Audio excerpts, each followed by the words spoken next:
Bom dia, boa tarde ou boa noite, sejam bem-vindos a mais um vídeo do canal. Eu sou Cleiton Moore. E eu sou Vanessa Rocha. Então a gente vai falar hoje sobre dinossauros. A gente vai falar mais um pouco sobre dinossauros, especificamente o grupo dos saurópodes. Bem, os saurópodes, esse bebezinho aqui, ó, isso aqui, foi um grupo de dinossauros que começou a existir desde o Triássico, no final do Triássico, ali na Pangeia, mas eles se desenvolveram mais, diversificaram mais, assim como boa parte da vida, quando aconteceu o rompimento da Pangeia e os continentes começaram a separar. O seu boom é dito que é no Jurássico, que é ali no meio da Era Mesozoica. Eles tinham em várias partes do mundo, inclusive aqui no Brasil, né? Mas assim, por questões de pesquisa, né, de incentivo à pesquisa de arqueologia, né, de paleontologia é complicado, não é mesmo? E a gente vai falar um pouco das características deles. Comece, por favor, vá. Então, a primeira característica dos saurópodes que eles precisavam era comer muito, mas comer bastante para conseguir manter o tamanho deles. Já que eram gigantes, né? Já que eram gigantes, né? E um saurópode ali mediano, tipo o Brachiosaurus, precisava comer mais ou menos 45 quilos de folha, caule, ramos por dia, que era muita coisa, né? Já que pensa em colocar as folhas, né? Uma em cima da outra para poder pesar, para dar 45 quilos. Era uma floresta devastada, 45 quilos de mato. Imagina, é como uma floresta devastada por causa de um grupo de saurópodes ali se alimentando, né? Então o que facilitou para eles comerem tudo isso de mato por dia foi o pescoço, porque o pescoço meio que funcionava como um guindaste. Então eles conseguiam ficar parados no mesmo local por muito tempo, só mexendo o pescoço comprido. Então eles conseguiam movimentar para cima para pegar as folhas que estavam mais no alto, conseguiam baixar, conseguiam ir para o lado, para o outro lado. Então realmente o pescoço funcionava como um grande guindaste, pegando de vários locais ali das árvores. Até porque eles eram muito pesados, né? Então só o fato deles terem que se mover muito, eles iam gastar muita energia, muito DP, gerar muito calor. E aí esse número ia aumentar muito mais e talvez acabasse chegando a ficar inviável realmente para eles se alimentarem.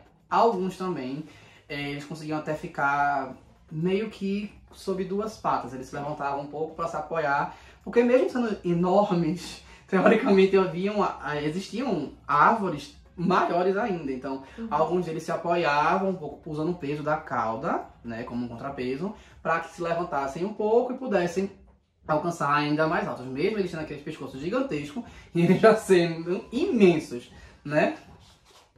Mas então, Vá, continue. Ai, que Como é que é a biologia deles, né? Simplesmente só guindaste não vai funcionar, né? Tinha que ter um motivo por qual como vai funcionar, por exemplo, a respeito da temperatura do corpo, a respiração, como é que dá, né? Vai, explique agora. Fala da respiração? crescimento. Ah, tá, fale. Então, outra característica também era o crescimento. Então, para eles chegarem no tamanho que eles chegavam, né? Porque os filhotinhos eram mais ou menos ali do tamanho de porquinhos da Índia. E eles chegavam, né, em cerca de 30, 40 anos no máximo, a criaturas gigantescas, assim, de vários metros de altura. Inclusive os titanossauros, que eram os maiores, podiam chegar até 70 metros de altura. Então, assim, eram gigantescos mesmo. Então, para que em 30, 40 anos eles chegassem a esse tamanho colossal, precisava que eles crescessem muito e muito rápido, né? Porque não adiantava crescer de pouquinho. Porque ia demorar uma eternidade. Inclusive, era uma das lendas na época que começaram a estudar dinossauros, porque eram tão grandes, achavam que eles viviam muito, tipo séculos. Por isso que alcançavam um tamanho tão grande. E não adiantava chegar ali nos 50 anos, não ter crescido o suficiente.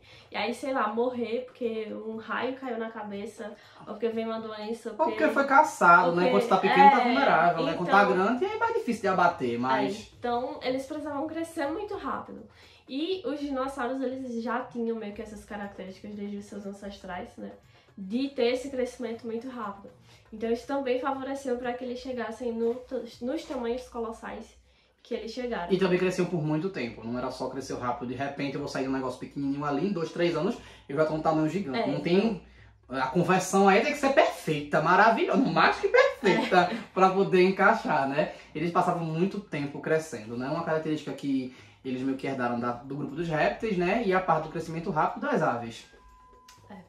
Então, outro ponto que eles precisaram para ter esses tamanhos colossais foi a respiração. Então, né, aquele corpo gigantesco precisava de muito oxigênio para fazer as suas reações. Para o metabolismo funcionar, em geral, né? A quebra de moléculas. E aí, durante um bom tempo, né, levantaram a hipótese de talvez, naquela época, né, ali pelo Jurássico, ter mais oxigênio na Terra do que hoje em dia. Mas, na verdade, não era isso. O nível de oxigênio era mais ou menos o que a gente tem hoje.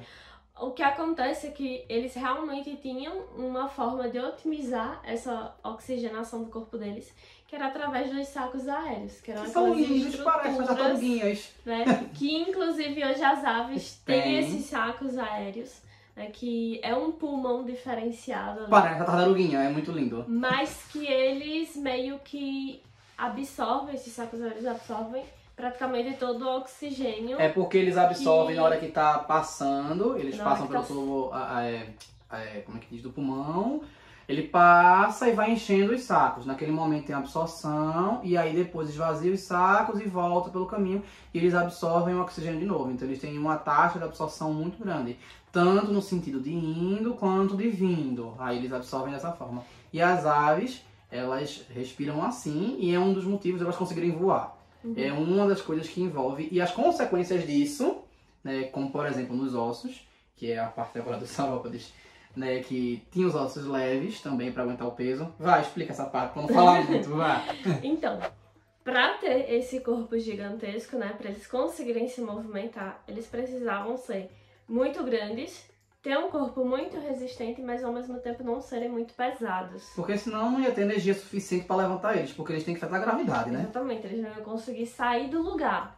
Então, mais uma vez, o corpo deles era muito forte, mas era bem mais leve do que parecia, né? Por conta também dos sacos aéreos, porque eles meio que se infiltravam nos ossos. E isso fazia com que os ossos eles fossem resistentes, mas ao mesmo tempo fossem bem mais leves. É mais ou menos como se os sacos aéreos forçassem a mudança dos ossos no processo evolutivo, né, falando, para que eles fossem mais leves e tivessem um formato que pudesse comportar, né, tipo abraçar, vamos dizer assim, os sacos aéreos quando eles inchassem. Então, esse fato fazia com que os ossos tivessem uma conformação relativamente resistente, mas não muito pesada, que também é uma característica das aves, como eu estava falando, que permite com que elas voem. No caso dos saurópodes, eles usavam isso para existirem, não? Existirem de fato. Inclusive, é por isso que a gente tem aves que são bem grandes, mas que conseguem voar porque elas são muito leves. Exatamente. Né? E aí, por último, a gente tem a questão do calor, né? Essas criaturas gigantescas, né? Quanto maior a superfície, mais calor vai absorver. Fora a digestão também, né? Tem toda a questão da digestão.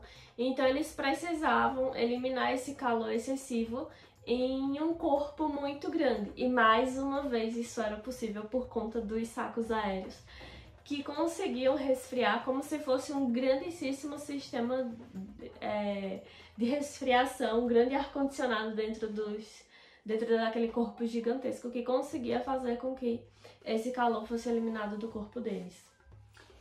Então, como deu pra ver, era todo um sistema complexo que permitia com que esses dinossauros existissem. Eles simplesmente existissem mesmo. Não seriam grandes coisas. Grandes coisas eles eram, na verdade, né? Imensos, gigantescos. Eles ocuparam vários lugares do mundo, né? E eles tinham características, como eu falei, das aves, né? Porque, basicamente, as aves herdaram características dos dinossauros, não necessariamente dos saurópodes, né? Elas herdam dos terópodes aviários. Vamos entrar em detalhes desse vídeo, pelo menos, né? Mas isso não impede com que eles tivessem plesiomorfia, né? As aves tivessem plesiomorfia, né? Os terópodes e os saurópodes, eles tinham essas características da respiração, dos ossos e tal. Era uma plesiomorfia. No caso, sim, plesiomorfia, porque era mais de um. né? Era mais de um grupo que tinha essa mesma característica ancestral de quem sabe aí, um dinossauro morfo, né? Talvez antes mesmo de ser dinossauro, talvez eles já tivessem essa característica. Tanto que hoje em dia a gente não tem nenhum animal que chegue perto do tamanho dos saurópodes, porque não tem esse conjunto de características que favoreciam eles chegarem a tamanhos colossais. Nem a baleia azul, né? Nem a baleia azul. E terrestre, o elefante não chega nem perto. Coitado, rapaz, coitado. Ele é uma formiguinha perto de um titanossauro. Inclusive o peso do elefante, né? 11 toneladas, não foi que a gente viu? O mais pesado já registrado de elefante é 11 toneladas. Enquanto os saurópodes alcançavam 20, 30 toneladas fácil. Os menores. Alcançava ali fácil. Porque os maiores chegavam a 50 toneladas. A gente ignorando os dinossauros anões lá da Europa na época do Cretáceo também, né? Porque os saurópodes da Europa ali já eram menores, é considerado anões ali. Os anões a gente não conta. Já é uma exceçãozinha. Porque os anões já rendem um vídeo. Já rende um vídeo sozinho pra eles. A gente vai falar alguns nomes de dinossauros aqui, só para vocês terem noção da variedade que tinha. Obviamente, como é fóssil, depende de muita condição para ser descoberto, inclusive incentivo à pesquisa, né, na paleontologia e tudo mais. Sorte também de encontrar os fósseis que envolve, então a gente tem alguns como a dinossauro, né? Que é um dos titanossauros, né, que eram maiores do que um Boeing 737. Os titanossauros eram como grupo maior entre os saurópodes. A gente também tem a Bonitasaura, a gente tem o Diplodocus, a gente tem... Brachiosauro, isso. A gente tem alguns. Enfim... e a dinossauro não precisa falar onde é que é, né? A Argentina. A Bonitasaura na Patagônia, na região da Patagônia. O Diplodocus e o Brachiosauro, Estados Unidos. Mas a gente também tinha no Brasil, não tô lembrando agora exatamente o nome. O específico do Brasil. Mas tinha. Tinha. Aqui na América do Sul inteira tinha. Nas Américas, de canto a canto, tinha. E com tempos diferentes, né? Eles foram até ali um pedaço do Cretáceo, mais ou menos. Durante o Cretáceo, aqui na América do Sul, eles dominavam. Exato. Mas já enquanto lá na América do Norte, eles só dominaram mais no Jurássico. No Cretáceo, aí já deu espaço pra... Mas também porque inventaram o Tiranossauro Rex, né? O Tiranossauro Rex a culpa é dele. Enfim, espero que tenham gostado desse vídeo. Eu devia ter falado no meio do vídeo, mas eu esqueci. Curtam, comentem e compartilhem. Valeu!